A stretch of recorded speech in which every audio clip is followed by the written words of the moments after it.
Focus, le média dédié à l'univers de la femme, de la mère et de la pro. Je suis Père Poussala, donc j'ai l'honneur de co-animer cette émission aujourd'hui avec donc Joëlle Degosseri. Bonjour Perle, bonjour mesdames, bonjour à toutes nos téléspectatrices et téléspectateurs. Parce que toujours je les oublie, il y en a deux ou trois quelque part bien sûr. C'est messieurs, ne oublie pas ces messieurs. Ben oui, donc l'émission du jour aura pour thématique, donc toujours un sujet qui pique, couple mixte, nos enfants y échapperont-ils? Rien que ça. Donc, comme je dis souvent, ce sera une émission avec bienveillance. On va essayer de rester soft. Mais, enfin, franchement, il y aura quand même des thématiques qui vont, je pense, vous intéresser. Et surtout, nos invités qui sont juste là, que je vous présente tout de suite, qui sont rayonnantes, qui sont d'exception, comme à chaque fois. N'est-ce pas, Joëlle? On le dit, mais c'est vrai. C'est voilà. Donc, bonjour Vanessa Coipel, tu es entrepreneur. Tu es donc fondatrice de la Cosmétique Academy OBP. Je te laisse nous dire qui tu es, quelle femme tu es, ce que tu fais exactement avec cette académie et nous te présenter auprès des auditeurs et auditrices. Merci en tout cas pour l'invitation. Moi, c'est Vanessa, j'ai 2 enfants, une fille de bientôt 11 ans et un garçon de 4 ans. Je suis entrepreneur, effectivement, et je vais lancer bientôt la Cosmétique Academy, donc qui voue à former les créateurs de marques de cosmétiques et de gérants de beauty business, donc qui gèrent des spas, des centres de massage, des coiffeurs, des prothésistes ongulaires, à se former au business et donc à devenir des leaders de leur niche dans le milieu de la cosmétique qui est très concurrentiel. Donc Vanessa est très active sur les réseaux sociaux, Instagram et aussi Clubhouse. Et je sais que tes interventions sont souvent très pertinentes et très enrichissantes. Donc il faut aller la suivre, de toute façon, dans les liens à la fin de l'émission. Mais en tout cas, merci d'être sur le Focus. C'est un honneur pour nous de t'avoir. Merci. Juste à côté, j'ai Léa Dagosseri, qui est aussi magnifique. Franchement, mesdames, aujourd'hui, nous sommes gâtés. Bienvenue Léa sur le Focus. Donc, tu es enseignante en lettres et journaliste. Je sais que tu as un CV qui est très intéressant. Je te laisse te présenter et nous dire qui tu es, ce que tu fais au quotidien et quelle femme tu es, in fine. Alors, ça a été plutôt l'inverse. D'abord, j'étais journaliste, donc en presse féminine, et après à mon compte, donc dans l'audiovisuel aussi. Et là, j'ai mon site que j'ai créé avec un ami qui s'appelle Phileas News. On rebondit sur l'actualité qui nous parle, voilà, positivement comme négativement d'ailleurs. Et je suis enseignante aussi en lettres, donc collège et lycée. Donc j'embrasse mes élèves s'ils me regardent. Et maman d'un petit garçon de 8 ans que j'embrasse très fort aussi. Donc tu es en lien avec la future génération. Donc un petit clin d'œil à notre sujet du jour, justement, sur les enfants. Et puis finalement, ce que va devenir le couple mixte ou pas dans quelques années. On va avoir une projection au cours de cette émission. Donc je répète l'émission du jour. Aujourd'hui, c'est couple mixte, nos enfants y échapperont-ils? Donc on va débriefer tout ça avec nos invités. Et puis Joëlle, je compte sur toi comme d'habitude. Écoutez, moi je me fais acte de présence. Je vous regarde, je suis admirative, on a des jolies femmes. Oui. Mais bon, je mettrai ma patte. Oui. Je compte sur toi. Nous allons commencer la première partie de cette émission qui est votre vision du couple mixte.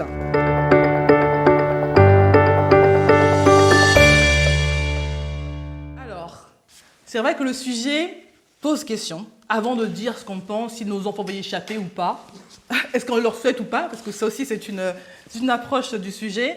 Qu'est-ce que ça vous inspire, couple mixte? Comment vous percevez cette notion de couple mixte?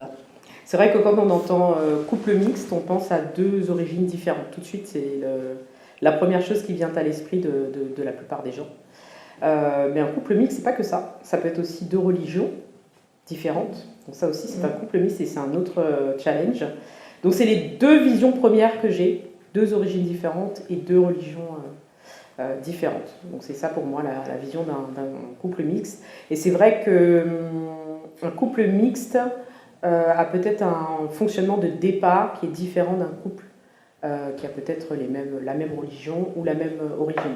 C'est vrai, je pense. Oui, oui, effectivement. J'ai envie de creuser. Oui. On va laisser. Attends un peu. On va laisser Léa nous dire un petit peu ce qu'elle entend par couple mixte. Alors moi, pour être honnête et par expérience, c'est vrai que j'ai pensé tout de suite à couple mixité raciale, d'accord, parce que c'est ce que j'ai connu. Et après, le regard que je porte dessus aujourd'hui, c'est que c'est vrai que au moment où j'ai connu ça, c'était en 2005, donc il y a 17 ans. C'était rare. même dans la ville où j'étais, qui était en banlieue, même sur Paris, on n'était pas si nombreux que ça. Et aujourd'hui, je me rends compte que c'est de plus en plus courant, presque banal. Donc je me dis que quelque part, quelque chose a évolué et tant mieux. En même temps, c'est pas si vieux, 17 ans. C'est hier. Enfin, à l'échelle d'une vie, je pense que d'une même...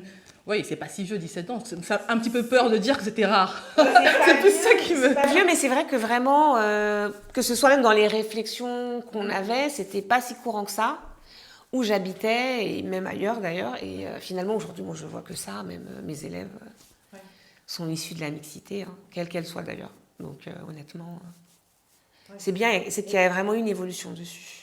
Oui, c'est vrai que maintenant, c'est vraiment banal. Et même, enfin, je dis pas que c'est banal, mais c'est encouragé, je crois même. Encouragé. Oui, non, c'est encouragé quand même. C'est dans les discours, on entend parler de métissage, etc. Et puis, c'est même encouragé. Dans le pays dans lequel on vit, je trouve qu'il y a une sorte d'universalisme. C'est un peu comme ça la France. Donc du coup, c'est même quelque chose qui est encouragé. Et même s'il y a quand même des gens, tu reçois encore des remarques. Il ne faut pas mentir. Bien sûr. Mais aujourd'hui, c'est rentré dans les mœurs. Enfin, que ce soit à la télé, sur les affiches. Moi, je regarde des pubs avant. Je ne voyais pas de pubs de couple mixte. Dans ma jeunesse, assez rare. De couple noir, ça j'en parle pas, mais de couple mixte, j'en voyais même pas. Donc aujourd'hui, on en voit sur quasiment toutes les affiches de publicité, donc voilà. Mais moi, je rejoins un peu... C'est vrai que ce que tu as dit, Vanessa, sur la mixité religieuse, je n'avais pas pensé ça. Ah oui. Mais c'est vrai que c'est une mixité. Ah oui, c'est une mixité. C'est un vrai challenge, oui. Mais moi, la vision vraiment du couple mixte, déjà dans couple mixte, il y a l'idée de se dire deux personnes qui choisissent de s'unir, d'être ensemble, il y a l'amour qui au départ, et il y a cette notion en fait de différence, parce que mine de rien, mixité c'est un peu un mélange de personnes d'origine, de religion, de cultures différentes, qui sont censées faire un espèce de melting pot là pour une tambouille un peu, des fois qui fonctionne. Des fois qui ne fonctionnent pas du tout parce qu'il y a forcément des interférences avec la famille, avec les amis, avec ses habitudes, son éducation qui fait que c'est compliqué. Après, je dis souvent que moi je suis une humaniste. Je trouve que comme tu disais qu'il y a 17 ans, on voyait peu, aujourd'hui on en voit plus.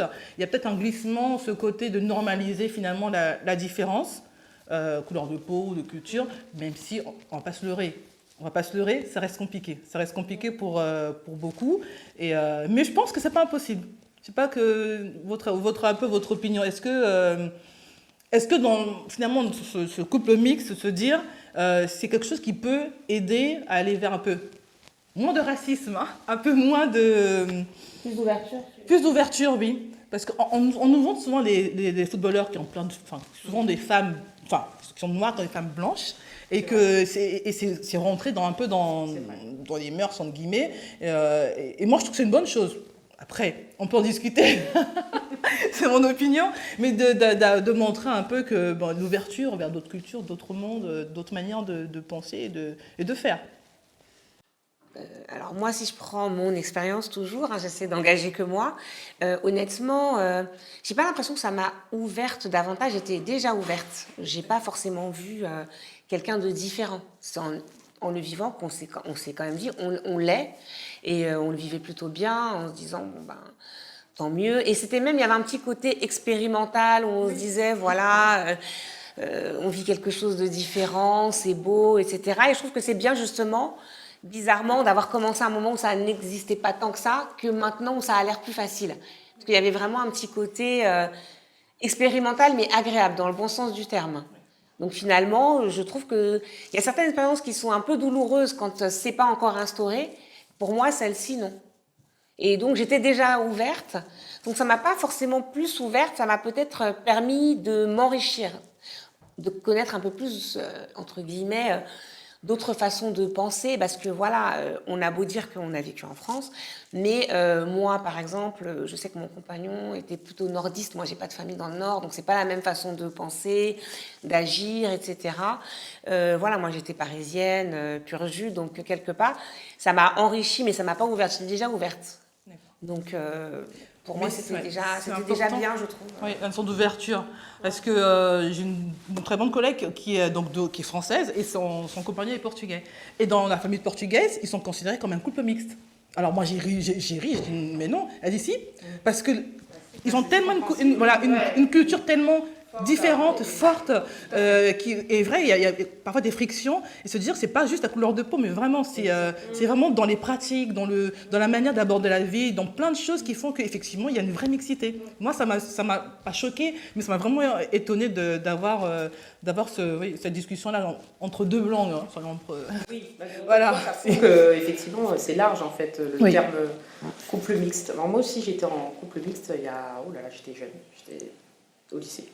Et puis après en sortant du lycée, alors il y a eu un avantage, oui, parce que ça m'a permis d'aller dans son pays, de voyager, et comme j'ai toujours aimé voyager, de voir autre chose. Et j'aime bien par contre aller au contact d'autres cultures qui n'ont pas du tout un rapport avec la mienne. Donc ça par contre c'était vraiment une richesse que jusqu'à maintenant je ne regrette pas du tout. Par contre, alors moi j'ai pas la même expérience que Joël. Léa. C'est moi ça. Toi Joël, tu m'as marqué tout à l'heure. J'ai pas la même expérience. Moi, c'était très très compliqué avec la belle famille. Voilà, le racisme, je l'ai vécu. Donc, et c'est vrai que, là je vais le dire et je l'assume, depuis ce jour-là, c'est terminé. Il n'y a plus de couple mixte avec une autre origine. Moi, je n'ai pas. Alors, je parle pour moi, je ne parle pas pour. Pour l'instant, on n'est pas encore sur le sujet des enfants. Je ne parle pas pour les autres, mais pour moi, c'est vrai que j'ai pris cette décision que, effectivement, je ne me remettrai pas en couple mixte d'origine, je parle. C'était trop compliqué. C'était vraiment deux cultures complètement différentes et j'avais l'impression que c'était plus accepté de mon côté et c'était pas du tout accepté de son côté. Oui. Voilà. Oui, mais je rejoins du coup Léa, ce qu'elle disait tout à l'heure, c'est qu'on est déjà peut-être ouvert de nature ou même par rapport à son éducation, peut-être plus simple d'aller vers d'autres cultures que l'inverse, que de entre guillemets se faire pas violence, mais de devoir s'éduquer à la culture de l'autre. Je sais pas si. On était jeunes et c'est pour ça que l'autre partie arrive. Oui. Parce que c'était au lycée, donc c'est encore enfant quand même. Oui, là on est censé être plus ouvert entre guillemets, aller vers les autres. Quand même cette mixité-là. On en parle. Mais c'est vrai que des fois ça coince pas dans le couple en lui-même, mais ça coince dans les familles. Voilà. Donc tu vois, t'as la première couche, tout va bien. Puis tu as la deuxième couche où ça coince. Mais du coup, si ça coince dans les familles, ça commence à venir un peu empoisonner en fait, l'ambiance et l'atmosphère dans le couple. Parce que qu'est-ce que tu vas dire? Tu vas rentrer, tu vas dire, bah, tu vois, ils m'ont dit ça, t'as rien dit. Ou alors, t'aurais pu dire ça, t'aurais pu répondre ça. Et là, là on rentre dans autre chose. Mais bon, moi, je pense que sur justement ce que Perle disait sur les différences, moi, je pense qu'au prime abord, surtout si c'est deux Français, parce qu'il faut bien voir aussi quand même que, comme disait Léa, on est deux Français d'abord. Oui. Et au prime abord, ça passe, je pense que ça glisse tout seul, parce qu'on a les mêmes références, on a regardé les mêmes trucs à la télé, on parle la même langue, pour le coup, on était dans les mêmes écoles, même, tu vois, dans la complicité, tu as besoin de blaguer et tout, il n'y a pas de problème. Enfin, je veux dire, vous vivez dans la même société, tu vois. Mais je pense que c'est dans la pratique, après, où en toi, on a une double culture. Enfin, moi, j'ai une double culture. Et il ne faut pas mentir, j'ai été élevée en France, mais par des parents ivoiriens. Donc, et ça, je peux te dire que c'est comme l'ambassade. Quand tu passes la porte, t'es plus en France. Ça s'arrête sur le palier. Donc, tu vois, quelque part, ça te reste. Oui. Donc, ce qui est une bonne chose, d'ailleurs. Ouais, garder sa culture. Mais il faut dealer avec. Et maintenant, c'est quelle partie de toi prend le dessus? Ouais, c'est vrai. C'est ça. Après, moi, pour rebondir sur ce que tu disais, Vanessa, moi aussi, j'ai eu des difficultés avec la belle famille. Ça peut arriver. Mais je ne me suis pas tant dit que c'était tant racial que la mixité. Alors moi, c'est bizarre, je pense qu'il y avait une mixité aussi de femmes qu'il avait. Ça veut dire que moi, d'abord, j'étais étudiante. J'avais de l'ambition, un peu de vouloir être journaliste, la reconnaissance, d'étudier longtemps.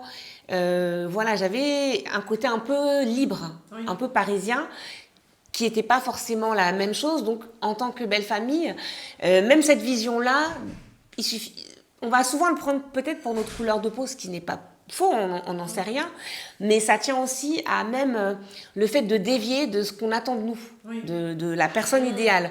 Moi, je pense que ma difficulté, elle est venue de là. J'étais très différente peut-être par rapport à la jeune femme qui fait un boulot académique. Bon, là, c'est ce que je fais. Mais j'étais quand même plus journaliste avant. J'étudiais, j'allais en interview, je faisais pas mal de choses qui ressemblaient pas forcément à la belle fille. La belle fille lambda, quoi. sociale. Non, c'était une Voilà. identité sociale, là.